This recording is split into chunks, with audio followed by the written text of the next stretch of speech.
You're watching my every move, baby.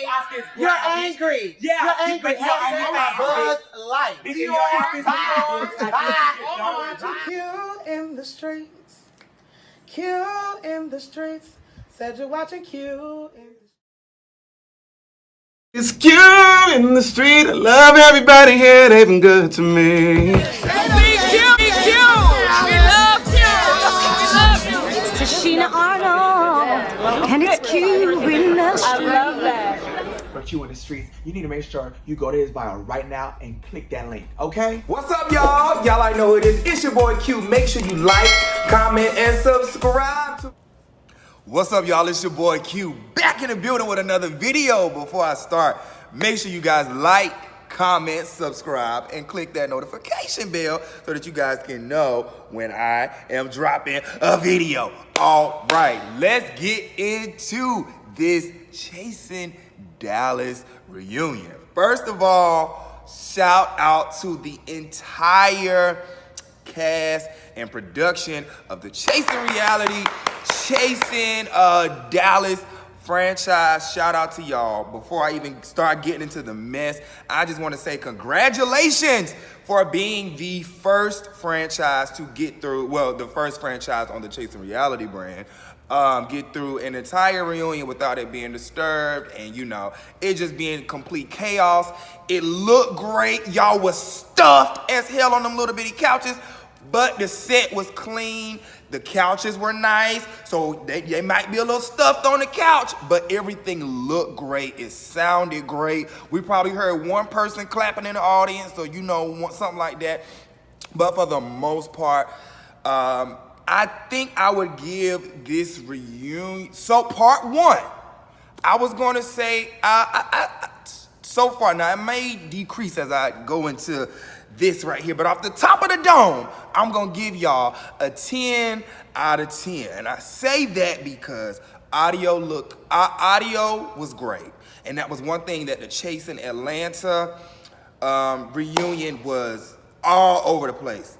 Audio up and down, so it was bad. So one thing, when we give anybody a spanking, or you know, we say Q, when I give somebody criticism, I always give them praise on top when things are corrected and needed, and when you see progression. And shout out to the Chasing Reality franchise for just continuing to grow and flourish. And you can see it. The set looks great. The audio was amazing.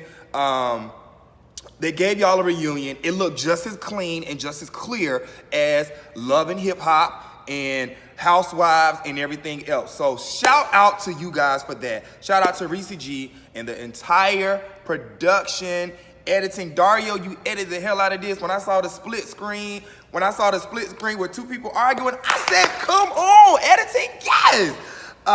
So just shout out to y'all. I love the opening. Everybody looked great as an ensemble, in my opinion. Imani Vanzap as the host. Can we I keep pulling this hat down because I don't know what this black mark is on my head, so I keep pulling this hat down. Because I know these videos can sometimes end up everywhere, and I want to be like, what's that blemish on Q forehead? But anyways, Imani Vanzap, I hope that you are a staple with the franchise of Chasing Reality. Now, without saying too much, it's already been put out, so it's not a secret on this side. You will be transitioning with the LA process, transitioning with the LA production, because Imani Vanzap is just incredible. She got down to the questions. She kept it professional. She wasn't too much. She kept it on the cast. You know, I feel like sometimes when we bring in hosts, you know, with the name and everything like that, and that's no shade to nobody. Sometimes we be so focused on what that person is going to do instead of allowing them to just kind of flow and be in a gift that we're focused on. Oh, this is this person, so we expect them to do this. And that person, or, you know, they just, sometimes if, you know, cue cards, reading, hosting is a lot. It's just not sitting up asking questions. So shout out to Imani Vanzap because you just took control, and I feel like you were probably the best host that the Chasing Reality franchise brand has seen. And I don't care who don't agree with it. Imani Vanzap did an incredible job. I know that I'm lingering on just production and just the beginning stuff, but I had to get this out because sometimes we're so hard on these people that we don't give them their flowers when need be. Their flowers and stuff when need be. And you know, we've been very critical, such as mics and things as such. But baby, we can tell this reunion mics was hot. We heard everything. I love it. How has this been for you, especially during this whole COVID-19? Imani Vanzap, great job. It was just you reading the question, you can tell that you studied, you can tell that you actually watched the show, that you can tell that you were invested, you look great. I would have loved to see Imani in an old nasty straight wig or something though, but you gave us just what we... All right, y'all, so it was a crazy night. Let's go ahead and jump into the mess. Before I do, I want to give a shout out to all the newbies. You had Carrie D, who was a newbie, George, who was a newbie, Dior. You also had Trey Womack and Trey Howard. I want to give a shout out to all you guys because you guys came in and just helped with the with season 2. Incredible season. So shout out to all the newbies of the Chasing Dallas franchise. All right, so let's begin the show. So on one couch we had Ariel O'Hara, you had King Kang, and you also had Ricci G. On one side you had Carrie D, you had Marquel, George, and Dior, and then we also had Trey Howard, who was a part of the show as well. So let's dive into it, y'all. Let's go. So we begin the show. So of course, Imani's, speaking to everybody, talking about everybody, and the whole nine and shebang. So before I start, I want you guys to immediately drop down in the comments. Let me know who was your favorite person of the entire night. And then my second question to you is, who was best dressed to you? Who was best dressed? Now, I know it was so many comedic reliefs that was thrown, people talking about each other's clothes, and we saw a lot of crazy comments. We saw things dealing, just a whole lot of stuff. But I want you guys to drop down in the comments and let me know who was your favorite. So I know you guys are gonna probably ask me who was my favorites. So my favorite best dressed person, only because y'all already know I have to have my husband's back. Honestly, I feel like, in my opinion, to Q, the way I dressed, is that something that I would wear? To Q, George had on something that Q would wear. So I love the shoes, I love the outfit, I love the color, it looked great on him, I love the hat. That's something that I would wear. He had on what, green? I got on green now. You see, I'm in the flow. Hello? Next up, I would have to say Ariel. I love when people just step out and really, put on. So Ariel looked great. I think she had Ariel, was that a QUE around your neck? I said, marry me, girl. You better have my name, even though I hate when people spell my name QUE instead of just a Q. But when I saw something on your neck, it looked like it said, or did it say Queen? Maybe I just saw a part that said QUE. At this point, hell, I don't know. You look good, girl. You look damn good. No, Ariel, you look really good, and I love how just big and fluffed you had your dress sitting down at the bottom. Very much so Housewives tees. I love that. You looked incredible. My third choice, so for me, males, I would have to say George, Q's opinion. Females,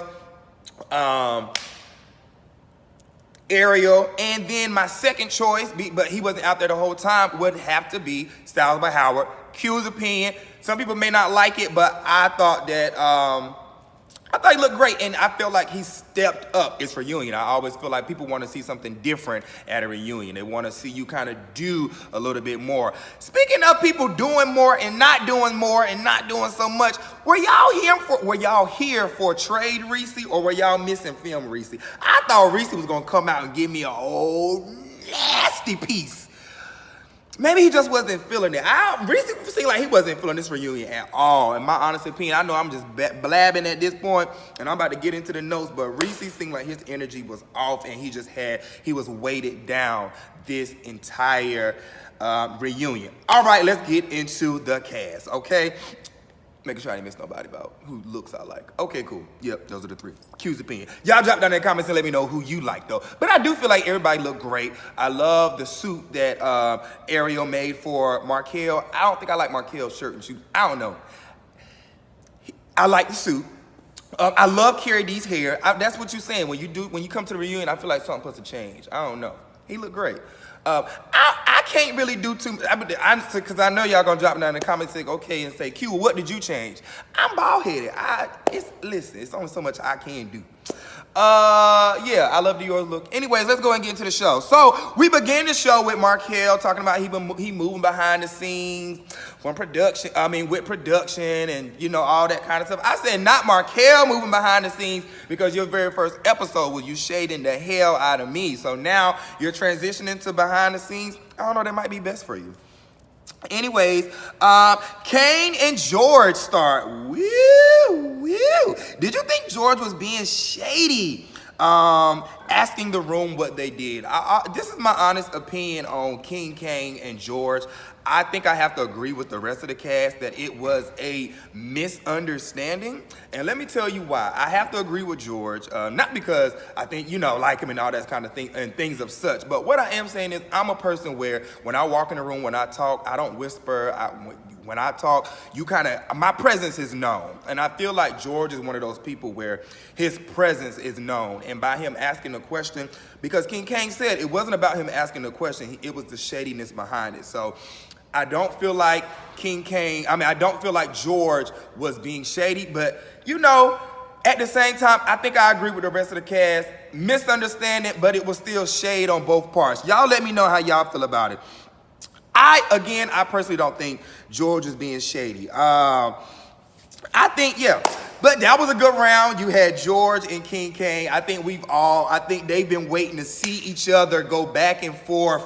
Or they've been waiting to see each other to kind of, handle their business for a long time. So it was definitely good to see George and Kane not necessarily come to a common ground, but even when I seen George lean over and was like, calm down, like, I don't know, maybe there is a way that they can fix it, because I do feel like, even my season when I was like, hey, what's your name and what do you do? That's just how I talk. So I feel like George was simply just asking a question, but, I think because maybe a gesture or something, I wasn't there, maybe something that he did afterwards that kind of that rubbed King Kane the wrong way. And, again, I wasn't there, but that was their whole banter. So it was a lot of people coming for King Kane. So while the King Kane was in the fire seat, I think Imani threw a question to Dior. And Dior, they kind of go back and forth about this whole, just their drama. I've already elaborated on their drama earlier on in the season. I don't know about y'all, but baby, Dior came to play at this reunion, okay? Dior, you were in the right seat. You have done an incredible job this season. I really, you started off kind of quiet, and then throughout the season, Dior is getting more and more becoming a fan favorite of the show. And so seeing two fan favorites go at it is always good to view. Dior basically, so that's whole Dior and Kane. It's going to come back down to them, so I'm not going to kind of go too much into their story. So let's get into Marquel and Kane, how they were kind of having a little situation. Here it is again, somebody else coming for Kane. So, Marquel and Kane, y'all made an agreement not to shade each other on the show. I cannot take that. That's so funny. But I think as talent and as a viewer, well, not as a viewer, because y'all probably like, what? But as talent, I could see where Marquel is naturally shady. So you have to, Marquel is that person where, just like, I guess that's what we do now. Marquel's one of them people where you throw shade, keep a little shade. That's just who he is. King Kane is a natural reader, that's just who he is. And I feel like maybe they did have to come to agreement and be like, listen, we don't have a problem, but I know you naturally shady and you know how this mouth can be. So let's just come to an agreement and say that we're not going, kiki and cat unless we get into it. But let's not purposely just be doing stuff. Now, girl, if I see that you're doing it, I'm coming for you. You know that. So we're not the best of friends, but we see each other. So I kind of get that from King and Marquel. Again, I don't think they had a beef. I put that here in my notes. But we did hear that George apologized to Kane off camera. I do think that that's something that I don't know if they showed that or not, but I do think that if George apologized to King Kane months ago or a long time ago at this function, why are y'all still beefing at the reunion? So did y'all King Kane, did you not accept George's apology, or what happened with that? Marquel said, you know, so let me tell y'all a little funny situation. Marquel is explaining himself. He's a person like myself. He talks with his hands. So he reaches over Carrie D, and Carrie D puts his arm in check, right? Why did Marquel lean over and say, oh, Carrie D, I forgot you was there? And Ricci G made a face. Woo! So I don't know. So I think the next episode we see Carrie D and Ricci G maybe going back and forth. I don't know why everybody was coming for Ricci G or is getting ready to happen, but baby, Ricci's energy was off this whole, But anyways, let me stay on my notes. So Marquel explained why he threw a chair at Ricci. So it kind of goes, you know, once they kind of throw the little shade at, you know, Carrie D over here, Ricci makes a face, so they kind of keep it there. So Marquel he starts explaining why he threw the chair at Ricci. Do you guys believe that friends can fall out? And, you know, do you feel that Marquel's and Ricci's relationship can be fixable? Because right now, we thought that they had gotten over it. But they have some tension between them at the reunion. So is this something that happened off camera? That's the question that I have. And I need y'all to spill it. Because my question is, like, do you guys have like an actual friendship? Like, is this what y'all do? Because that was my question to my Q-tips. Y'all drop down and let me know. Do friends throw chairs and stuff? Now, I've never gotten into physical altercation with a friend. I've never gotten into a physical altercation with a friend. I do know that friends fuss and things of such, but can friends bounce back from something so serious that way? Ricci said, Ricci, I understand that you were a little upset or whatever you had going on at the reunion, but what I didn't like was when it was time for Ricci to be in the hot seat or to talk about his particular situation, whatever him and Marquel had going on, it was kind of like, oh, well, we won't be discussing it in front of you guys, or we won't be discussing it here. It's kind of like, well, Ricci, that's what the hell we here for. So we supposed to talk about everybody else's stuff and not your stuff, and then when it's time to come to you, it's like, well, oh, I don't want to talk about it, and I'm not going to talk about it, and I don't want to do it. And I feel like that's why a lot of the people, a lot of the cast have a problem with you, is because when it's time for you to get in the hot seat, it's not shown or it's not edited in, and, you know, I think like that, or maybe because so much stuff is happening off camera or behind the scenes that it's not being seen or not being shown. So maybe this is why a lot of people were particularly coming for Ricci G. And Ricci, I understand, and I get it. It looked like you were way down the day of the reunion. You know, even, you know, you being, you know, you maybe not wanting to be androgynous and wanting to, you know, show your masculine side. And that's fine. We appreciate that. However, you didn't look like you were healthy and well in your own spirit. And so I think, Ricci, it's time for you to choose whether you want to be production or if you want to be cast. Because right now, it's looked like it's taking an emotional toll on your personal body and your personal well-being. And we don't want that for you. You know what I'm saying? The whole entire cast upset with you. You know, you got a problem with Ariel. Kane ain't even here no more. Dior, Howard, George, and everybody? We got to get that stuff fixed because that's not healthy for you. And Marquel, so yeah. But Ricci seems hurt behind this whole Marquel situation. I don't know what y'all got going on, but we saw Trey Womack lean over to Ariel and was like, oh, they talking about me. And we see everybody looking froze, pretty much looking towards Trey Womack. What's the shade or what's the behind the scenes? Did y'all used to date? Are y'all freaking around? I almost said the wrong F word. Are y'all freaking around and don't nobody know about it? Like, what's going on? Why ain't nobody talking about it? We need y'all to spill the beans. We, as the viewers, want to know what the hell going on. You know what I'm saying? But at the same time, with Marquel and Ricci G's relationship and friendship, hey, that's on y'all. That's on your own terms. But I can't agree with one thing that Marquel said. Marquel said a person has to be open and willing and wanting to be open to us rekindling and fixing this problem. And Ricci seems that he seems that as though he's in a state where he doesn't want to right now fix it with Marquel, and that's okay. You can't pressure a person to move on your time. So if it's a real friendship and if Marquel respects Ricci enough, he will give him the time that he needs to get himself together. they have to both want it. They both have to want their relationship. Again, I said Ricci just seems stressed out. I really hope you guys can get it together. Ricci and Marquel, you guys' friendship has always been a little bit weird to me. But anyways, y'all drop down in the comments and let me know if you are Team Marquel or Team Ricci. Me, I don't have a dog in that fight. I think that sometimes friendships just know each other. And I think Marquel and Ricci just know each other. But yeah, that's all I got for that segment. Dior opens up about his father. Dior opened up about his father's segment. Always touches me. It always kind of has me on the edge of tears because I have such a great relationship with my father, but it wasn't once so great. You know what I'm saying? My father has always been in my life. Let's not have it mistaken.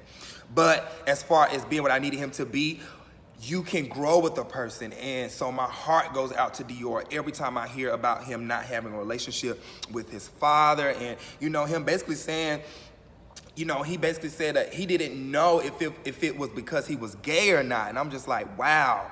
As a father, and then the relationship that I have with my father, I just don't see, you know, I just can't imagine. So my heart goes out to you, Dior, and then to the rest of the cast who was vulnerable in that moment. And, you know, just basically I think Kane and a few others, I'm not going to just, because I might forget somebody, but, you know, just a few of them opened up about their fathers. I commend you guys for that because I that's not something that I can relate to, so it just crushes my heart every time you guys talk about it. And just Dior having a non-existent relationship with his father, and then I reverted back to him talking about him and his father being in that same store at the same time. That was very heartbreaking for me. So, but one thing I can't agree with Imani, Vanzap, and Dior, we just sending you some love. When you don't have a father, you become a great father because you didn't have it, so you become. So Dior, we just commend you for just opening up about that, because I'm sure that there are a gazillion boys, especially our LGBT boys, who can relate to you concerning that matter. You know, not having a father in their life. Like, so I know that you just touched a lot of people. So again, thank you for Dior and everybody else who opened up about their fathers. Another thing that they broke our heart in that little segment was they asked Ariel a question. Ariel, you look good, girl, but I hate to see you cry because it just broke my heart. So they basically asked Ariel about the death of Malaysia Booker, which is a good friend of hers, and, you know, very much so they got on the whole trans topic of just, you know, Dior kind of gave some advice on just how to be safe and when to be safe and just be safe, because there's never a time to when you can safe and try to be safe. Just try your best, and that's for everybody watching this video. You know, just try to be safe as much as possible, because you guys know what, you know, the media right now, everything, we are definitely living in some crazy times. But I think one thing about Ariel, and I feel like now Ariel, in that moment, I think I would like to know how you feel watching it back. And when Imani asked you that question, we totally side with you, mama. When we understand your hurt behind killing trans women and killing our sisters and things of such. And I think that's something that, like T.S. Madison said, that's something I feel like we're always going to have to, you know, deal with and work on. And that's an area that I feel like we as a people, as a nation, are always going to have to work on. That's something, you know, for trans women to get the respect and the equality that they're due. But that's a whole nother conversation for a whole nother video, okay? But in that moment, Ariel, again, we heart with you, but I think your message, because, you know, the police comments, and I have to say, Ariel, and you know I love me some you, but I just want you to kind of see it from my side, you know, I don't know if everybody else's, I don't know if everyone has seen, you know, the previous link, or if you can go back, my video titled, I'm traumatized, I'm just thankful to be alive, or something like that. You know, I went through a police situation myself where I opened my door just not even 2 weeks ago, and 11 police were at my door, and one of them had a gun laying directly on the top of my forehead, and the other, it was 10 others behind them, and about six others had them drawn on me. So to hear, you know, shoot them down and all that stuff. Ariel, we understand your heart, my sweetness, but at the same time, me being a gay African, you know, male, you know, I was included in that. So to hear I should have been shot down, we all working on it. We understand your heart, but we all working on it. I think people, we just have to watch our wording and your message get across more better. I'll say this to you, Ariel. We understand what you're saying, but now you're on a platform as such that's seen around the world. As a, you know, you didn't ask to be an influencer. You didn't ask to be the voice of the trans girls. You didn't ask to be that. However, I think that because of you are now in a light to be a voice for those trans women, you just want to make sure that the message is delivered in a way that it reaches everybody. You understand what I'm saying? So we understand you, but I just wanted to say that we understand that it's unfair. Trust me, those police coming to my room the other day, to my apartment, was unfair. I feel you. We feel you. So that is an ongoing fight. I'm not going to say there's no right or wrong, you know, in that whole situation when I'm asking Ariel that, but you know, I just, you know, I see it from both sides. All right, so we're going to move on. Ricci and Ariel. So, Ariel, we know that you're coming back next season because we want to know, or we want to find out, have you and Ricci came or are going to come, or is he in a space, or are you in a space to have it come to a common ground? Ricci seems like he's just not in the best headspace right now, so maybe Ricci just probably need to take a season off or take a few months off to just release all of this energy, because I didn't even know him and Ariel had a little situation going on. So it sounds like, again, it's a lot of behind the scenes that's going on. All right, my review getting too long, so let me try to hurry the hell up. Trey Howard entered to the set. Boom, boom, boom, boom. Trey Howard, baby, you showed up, you delivered, you did what you're supposed to do. Whether you have a seat at the table, let me tell you something, I'm about to give you a word, okay? Whether you have a seat at the table or not, sometimes it's okay to just be in a room. Okay? Catch that. Catch it. I don't know who needs to hear it, but take that and put it in whatever place that you need to put it in your life. Sometimes you don't need to have a seat at the table. Sometimes you don't need to be up front. Sometimes you just need to be in a room. All right? Trey Howard arrived to set. They kind of go on the backstory between, you know, hearing Dior and Trey Howard. I love that. Great question, Imani. Imani asked the question, you know, what's the backstory? You know, I never knew a parent could go to a child and ask them, hey, be my son. You know, I never knew that. So that was an educational moment for me. So thank you guys so much for just, you know, putting that out there, because that was an educational moment for me. I think that Dior and his son, Trey Howard, they did what they're supposed to do. So let's get into it. Kane and Howard, they start fussing. That probably was one of the best moments of the Chasing Dallas reunion, period. Okay? And let me tell you why. It was good to see both people, you know, side by side. To be honest, I gave Trey Howard my third best look for the night. But to be honest, him and Kane arguing, is it me? Looking at both outfits, I was just like, okay.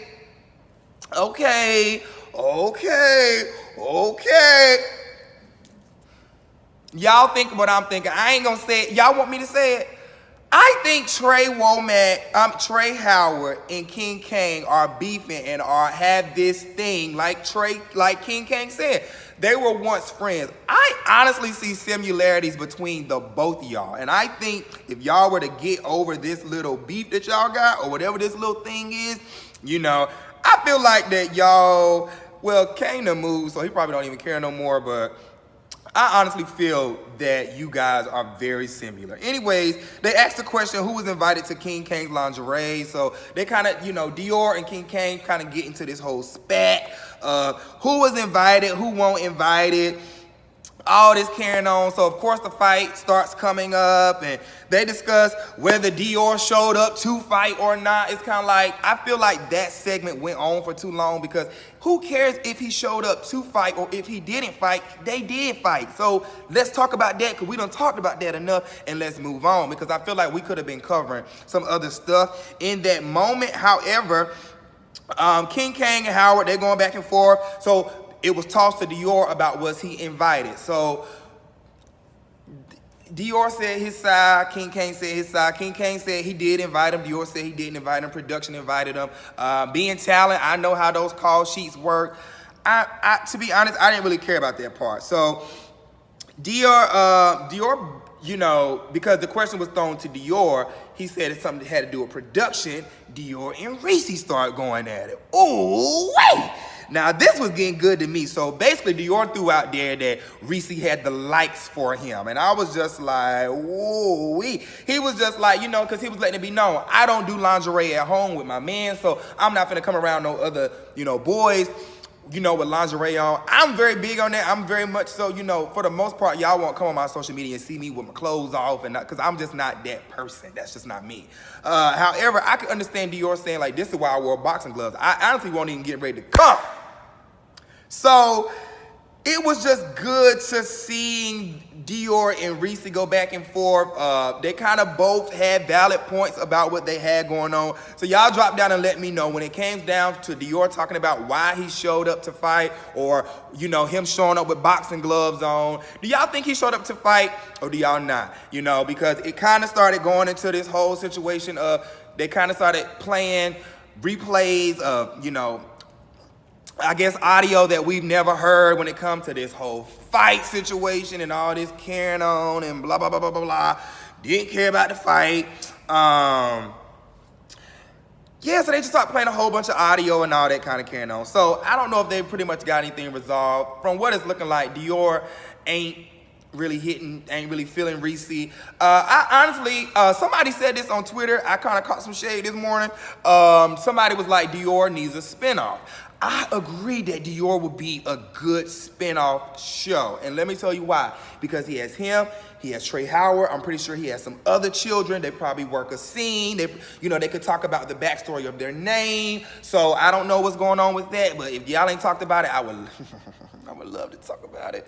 But anyways, Ricci had put down in the comments and he was like, I was going to give him a spinoff, but ... And I was just like, ooh. So Chow sound like, if Chow, you got a problem with that Ricci, honey, she will cut you off. So probably half of the cast probably won't be coming back next season. Nah, I don't agree with that. I'm just talking mess. But anyways, a lot of people were saying that Trey Howard was acting immature or he's been too aggressive and things of such like that. So these are my opinions on that. I feel like Trey Howard wanted a slot. You know, I feel like he was hungry for a slot. I feel like he was doing the work and doing just as much as everybody else. And I felt like that is what was frustrating him. So I understand when people was like, oh, you know, Trey Howard needs to, you know, he's too aggressive and he came out doing this and he came out doing that. Like he's too this, he's too that. I don't agree that Trey Howard is just the worst kid ever. And, you know, I just feel like he's hungry and he really just wants a slot. Now, I do agree that there are ways to handle things. But at the same time, if won't nobody create, you know, you create your own lane. So I don't know if Trey Howard will be returning. However, I do see a great show with Dior in his situation. Howard, while I'm on you, baby, so Dior and Ricci is fussing, right? So Howard jumps in, baby, and called Ricci G a Power Ranger. Y'all.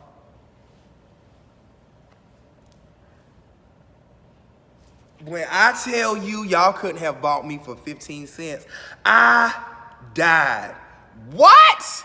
A Power Ranger? Oh my gosh.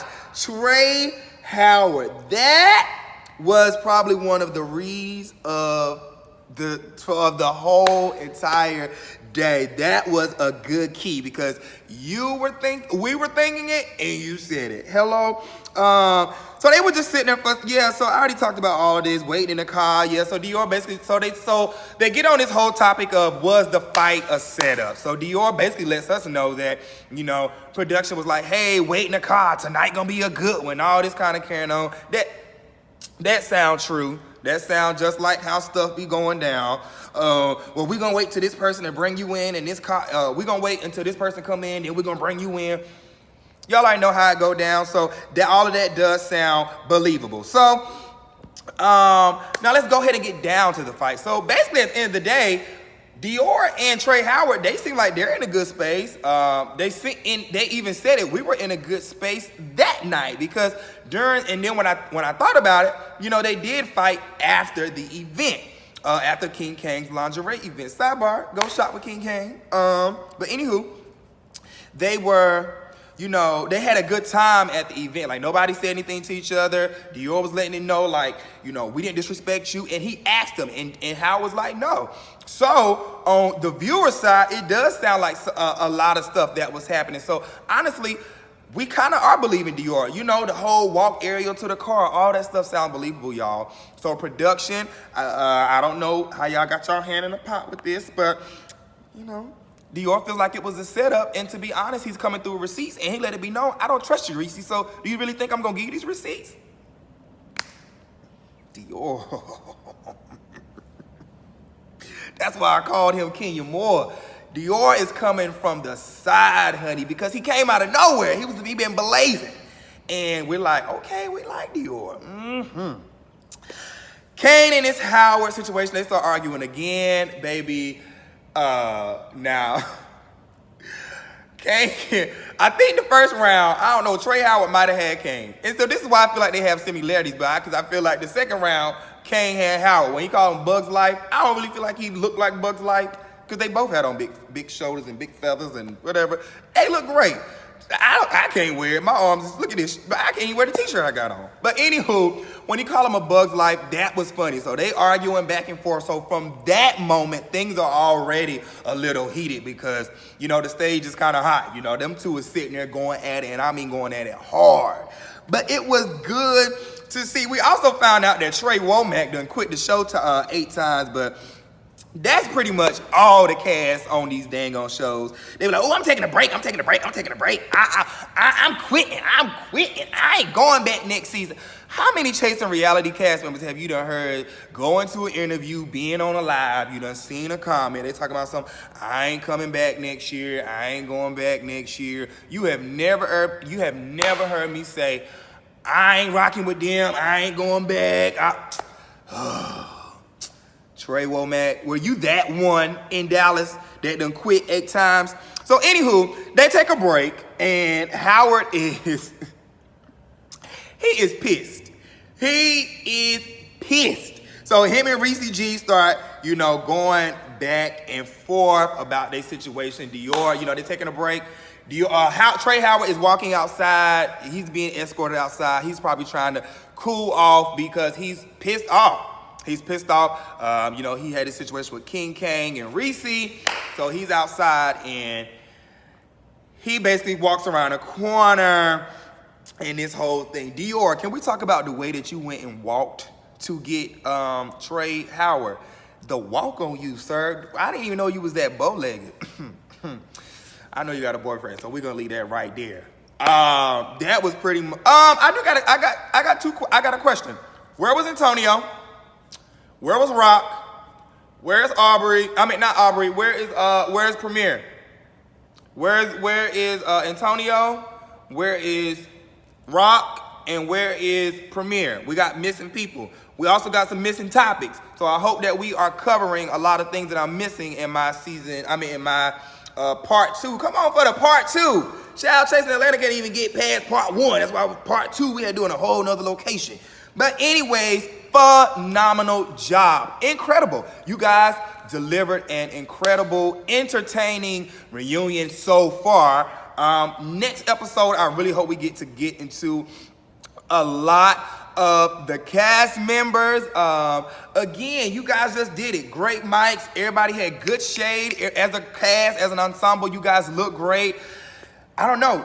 A+, 10 out of 10. You guys drop down in the comments and let me know how you guys are feeling about the Chasing Dallas Part 1 reunion. Shout out to Ricci, the executive producer, and the rest of the production. Shout out to Imani Vanzap, an amazing host. Shout out to Dario for the editing, and again the newbies. And shout out to just the entire cast. I'm proud. Like, y'all did that. Shoot, y'all finna make me go up here and work harder for the Chasing LA side. But anywho, this is about Chasing Dallas. I don't have no complaints. You guys did that. And I will see you guys next Thursday. Same time, same place. It's your boy Q. Make sure y'all subscribe. Make sure y'all get y'all Dreams Are Real merch. It'll be in the description bar below.